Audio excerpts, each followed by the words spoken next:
सोते सोते उसका नाम लेना है, काम करते उसके नाम लेना है। मन चाहे तुम घर में रहो तो नाम लेना है, खेत में रहो तो नाम लेना है, दुकान पे नाम रहो तो नाम लेना है। यदि दिन में तुम्हारे लिए आदत पड़ गई तो 24 घंटा एक तक लग जाएगी। अब बाबा जी ने कही थी अजप अजाप, बिना जपे का जाप तुम्हारा अपने आप चलने लगेगा। अभी सुनाई थी सत्संग में कि सुर दुर्लभ सब ग्रंथ लगावा। सुर के बारे में कहा है कि जो नाक से आपका सुर चल रहा है, सुर हजारों प्रकार के होते हैं, लेकिन जो लिखने वाले संतों ने लिखा है ना, केवल नाक से सुर चलने का ज्ञान बताया है। सारे ज्ञानों का एक ज्ञान जो सुर नाक से चल रहा है कि श्वास श्वास में नाम भज वृथा श्वास ना खोए, तो ना जाने जब सांस की कौन, मान इसका समय नहीं, इसका समय नहीं है किस टाइम पे चली जाए। एक श्वास का अंदर जाना, एक श्वास का बाहर जाना, इसको कहते हैं रेचक पूरक। अंदर जा रही है उसको कहते हैं पूरक, बाहर जा रही है उसको कहते हैं रेचक। सुर का ज्ञान यही तो अजप अजाप है। अंदर जा रही है वो सुर, बाहर जा रही है हंग। माने ये दुनिया में एक ही नाम है तुम्हारे जीने का। इस शरीर में, ये शरीर को चलाने के लिए एक नाम चल रहा है। माने सारे नाम, जो नाम तुम्हारे अंदर चल रहा है 24 घंटा, एक मन दो अक्षर, एक आ रहा है एक जा रहा है। ये नाक में दो सुर दिए हुए हैं, धाने सुर और डेरो सुर। इसको माने धाने सुर को सूर्य कह लो, धाने सुर को पिंगला कह लो, धाने माने डेरे सुर को चंद्रमा कह लो, इसको एड़ा कह लो। जब ये धाना चलता है तो माने जब बहुत अध्यात्म वाली बात है, और बिरला ही इसको सुनता है, बिरला ही इसको सुनाता है। करोड़ों आदमी के संग में सत्संग करो, सुर का ज्ञान बताने वाला और सुनने वाला बहुत कम मिले। दाहिने सुर में आप भोजन करोगे जिंदगी में बीमार नहीं होगी। दाहिने सुर में जब खाना खा रहे हो तो आपको कोई जहर भी मिला के दे दे, आपको जहर नहीं चढ़ेगा, इसमें ताकत है। सूप न खा की नाक काय काटी थी, ये सुर का ज्ञान था इसको। यदि सूप न खा, जब तक सुर ज्ञानी थी तो जब तक रावण को बताती थी कि तेरा ऐसा होने वाला है, तो रावण को कोई मारने वाला नहीं था। जब भगवान ने इशारा किया लक्ष्मण जी को इसकी नाक काट दो, तो जब एक छेदा रहेगा, अब कैसे पता पड़ेगा।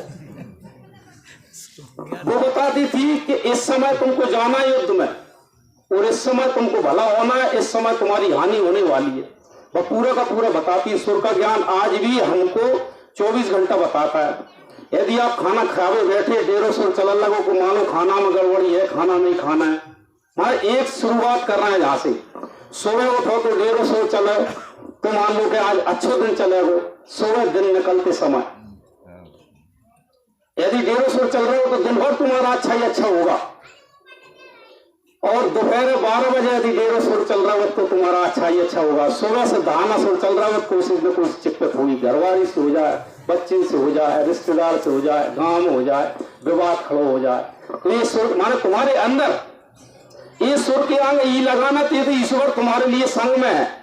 ये 24 घंटा आपकी पूरी कथा लिखता है, ये पूरी की पूरी तुम्हारी कहानी तुमको बताता है। लेकिन हमें कोई बताने वाला मिल जाए तो ज्ञान पैदा हो जाए, ना हमें बतावे वालों मिलो, ना हम सुनने कोई दिख रहे तो हमें कोई इसका ज्ञान बता दे, हमें 24 घंटा हमें पता पड़ने लगे। तुम कहीं घर से निकले और आपके यदि दोनों सुर चलने लगे तो मान के चलो कि तुम रुक जाओ। यदि दोनों सुर, इसको बोलते सुषुम्ना, इसमें काल चलता है। काल गुप्त रूप में तुम्हारे संग में आता है, तो काल सुषुम्ना में तुम घर से चल रहे, कहीं ना कहीं कुछ ना कुछ होने वाला। तो इसको कहते हैं ज्ञान। ऐसे गीता का है जीव तत्व सुरन का ज्ञान, 4 वेद का ज्ञान है। चारों वेद 6-7 18 पुराण उठा के तुम्हारे अंदर रख दिए गुरु महाराज ने, नाम दान दिया कि उनने कहिए कि ये नाम लेना,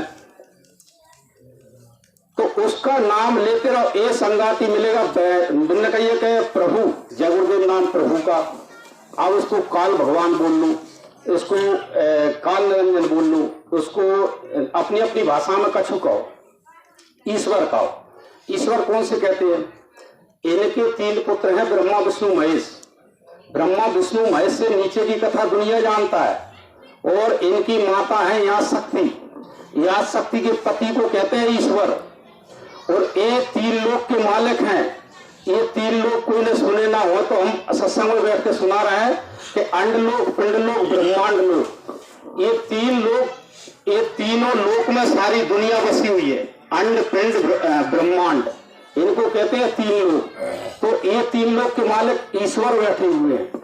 अब ईश्वर ने ही तो याद शक्ति के द्वारा सारे ये दुनिया की रचना करी है, जो आंखों से दिख रही है। ये हमारे काम की नहीं है। इसमें से बैठोगे, इसमें से तुम प्राप्त करोगे, ये कुछ दिन के लिए तुम्हारी मिलेगी और मिलने के बाद में यहीं छोड़ के जाना है। लेकिन तुम्हारे लिए क्या है, एक रास्ता बताया है। याद शक्ति से नीचे नीचे, ईश्वर से नीचे नीचे तुम्हारा काम का नहीं है।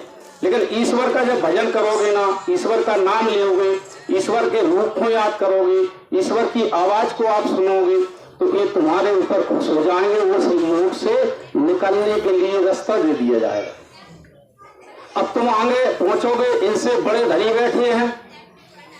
ये 3 लोक के मालिक थे, इनसे बड़े धनी बैठे हुए ब्रह्म, जिसको ब्रह्म कहते हैं, ये ईश्वर थे। ये गुरु महाराज बता के गए कि इस रास्ता से तुम्हारे लिए चलना है। ये ईश्वर जब खुश होकर तुम्हारे लिए रास्ता दंग ना, ये जीवात्मा निकलने के लिए, तो ये बैठे हैं शेषदल कमल में। कौन? ईश्वर। जब शेषदल कमल से तुम निकल जाओगे ना, तो आप आगे चल के आपकी जीवात्मा ब्रह्मलोक में पहुंचेगी। यहाँ के ब्रह्मलोक, ब्रह्मदेव जो मालिक बैठे हुए, बड़े धनी, इनसे बड़े धनी बैठे हुए। और इधर की कथा कोई बताए, जब ब्रह्म बैठे हुए हैं तो इनका भजन करोगे तुम, इनका नाम लोगे, इनका रूप को याद करोगे, इनके आवाज को सुनोगे। कौन की? ब्रह्म की। तो आप पे ये ब्रह्म आपको खुश हो जाएंगे। यहाँ हम बात कर रहे हैं, वो सुन रहे हैं ऊपर। हम उनकी नाम ले रहे हैं, वो सुनते हैं। हमने जैसा ईश्वर का नाम लिया ना, नरेंद्र भगवान का, वो हमारी तरफ देखते हैं, हमारी आवाज को सुनते हैं, लेकिन हम नहीं समझ पा रहे। अब ब्रह्म की आवाज वे हमारे लिए देख रहे हैं, तो हम उनका नाम ले रहे हैं, उनकी आवाज सुन रहे हैं और उनके रूप को याद कर रहे हैं, तो वे तुम्हारे ऊपर खुश हो जाएंगे। तो जब खुश हो जाएंगे, तो गुरु महाराज ने कही है कि जब वे खुश हो जाएंगे तो ब्रह्मलोक से तुम्हारे लिए रास्ता दे दिया जाएगा, तो आगे निकल जाओगे।